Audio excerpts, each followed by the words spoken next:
free. Colossians 1:13 says, first thing he did was take us out of this world and put us in our citizenship in the invisible kingdom. God's in the kingdom of God. He left us in the world, but not of it. That made us here of all people most peculiar. We become pilgrims residing in a land we don't have citizenship in. We're passing through this land. Our citizenship is in the kingdom of God, Colossians 1:13. So, now why did he do that? That set us free from the devil, because he is the God of this world. 2 Corinthians chapter 4, verse 4. He is the God of this world. Now, God is not a name. It is a title. The word God used there came from the Greek word theos, from which we get our word theology. But in Hebrew, it's Elohim. Right, but in Greek, it's theos. And the definition of that, really, is divine ruling magistrate, high potentate in English. Mm-hmm. So he is, but how his office was separated from God was by the last word, which was world in English, which is aeon in Greek, meaning physical time. And so we see his office there. And all the citizens of this world are subject to their magistrate. And you know the powers of a magistrate. A magistrate can control the conduct of those under his jurisdiction. Now, let me stop you for a minute. I want to kind of fast forward a little bit just because, we've got another hour and 20 minutes, so we've got time, but I want to kind of, for the sake of the listeners, I want to talk about the different demons, the different ranks of demons that you saw. And I know that you said that the first one, what was the highest rank? Was the warring demons, or was it the demon of greed? Well, actually, the highest rank of the ordinary demons was the warring demons. But from that order, all the princes are appointed from the strongest order, which are the warring demons. Mm-hmm. These are the strongest of all the spirits. And now, we'll go back and look at that council. It is ruled over by the princes. Now, what is that? We fight not against flesh, but against principalities. What is a principality? It's a territory that's ruled over by a prince. Now, this is how Satan managed to make himself all-knowing and omnipresent. Mm-hmm. No spirit can be all-knowing, omnipresent except God. God's the only one. No human, no spirit, no demon, no angel can be all-knowing and omnipresent. Now, let me read this little excerpt in your book, Demons: An Eyewitness Account. You talk about the appearance of the warring demons. You said, the form and shape of the warring demon portrays a very handsomely built being with an appearance resembling a well-proportioned giant athlete. They seem to be perfect in design. Their coloration is light bronze, somewhat like beautiful polished brass. Their uniforms were similar to what I'd always thought the Roman soldiers of old times had worn. The helmet, which was also similar in design to those used by the Roman soldiers of Bible days, was constructed of a dull-colored metal or material. A plate-like object extended down from the headpiece between the eyes served as a nose cover.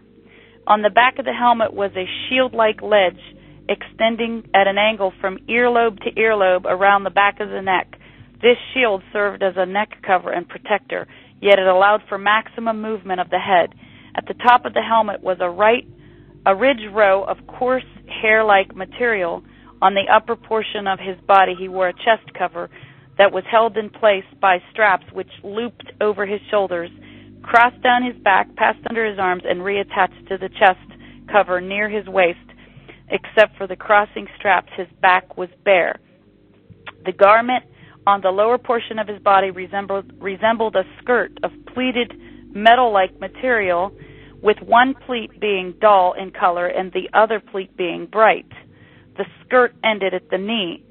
Around his waist was a wide belt. On each side of the belt was a holster containing some sort of object. I do not know what those objects were. The boot was constructed of the same material as the rest of the uniform. The front of the leg was covered from the knee down, with the back of the leg opened except for the straps that wound around and connected back to the front of the boot. The boot totally enclosed the foot. The arms of this demon were naked. I don't know if the design of his uniform has anything to do with the warring demon or his expertise, his area of expertise. I was allowed to view it in detail, so this is why I'm reporting it in detail. That's what you said. So tell us a little bit about the warring demon, what their function is, and the other thing is... in the physical realm, their function is to create wars and rumors of wars, not just between nations, within fellowships, within families, wherever they can create disturbance and turn people against each other. That is their job. Even in churches, you would say that they rule over churches? Well, they don't actually rule over them. They always try to create disturbance within the church or put people against each other. Like I went to a church one time. Some people invited me to speak at a church one time, and I went and I came in the auditorium and met the people that invited me, and they didn't have a minister. That ministered had left, and there had a kind of a board operating the church, so they called in different ministers to speak every day. And I went to sit down on one side, and they grabbed me and said, "Don't sit on that side. We're not talking to those people." So. Oh boy, sounds familiar. I knew he'd been there. I knew this demon had been there. You see, because they had created a divide right down the middle of the church. So, So in other words, these warring demons are what creates division over what, doctrinal issues and things like that. Right, in the physical realm, but in the spiritual realm, they're the enforcers of the satanic law. The satanic what? Law. That is the order. They enforce the satanic order in the spiritual realm. What you said, law, L-A-W? Yeah, well, it would be a better word would be order. The order, what order they have to work in. You see, in other words, there is no love in the satanic realm. There's only two emotions that control those spirits, and that is fear and hate. They fear those over them. Now, if you want to get a picture of the satanic world, the best picture you can get of it is a caste system, like basically much of the people in India have a caste system.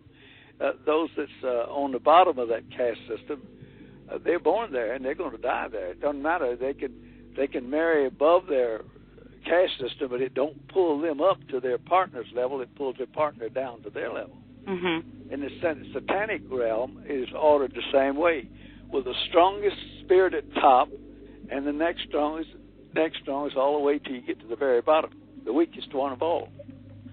And that's the way the satanic world is organized, the demon spirits. Now, are these the same principalities that Daniel saw where they install kingdoms, like the Prince of Greece and the Prince of Rome? And principalities is territory. Let's create one in the mind that's hypothetical principalities, so your listeners can understand what I'm talking about. Now, Prince Rainier ruled over a territory, a small country, and it was called a principality. Why was it a principality? Monaco was a principality because of the leader or the ruler. Any territory that's ruled by a prince becomes a principality. Notice what it says in Ephesians chapter 6, verse 12, that we have many principalities arrayed against us. So that means there's many territories ruled over by a prince. Now the prince is promoted from the war name, from the strongest one. He becomes the strongest one in the satanic world because strength rules there. Strength rules in the satanic world. Strongest at the top and the weakest at the bottom. Now the principalities, they don't possess people. They just rule over regions, right? A principality is a territory. A prince rules over a principality. Right. Now, let's take any fellowship you want that's got a bunch of real born-again believers in it. And let's just say your audience is a church, is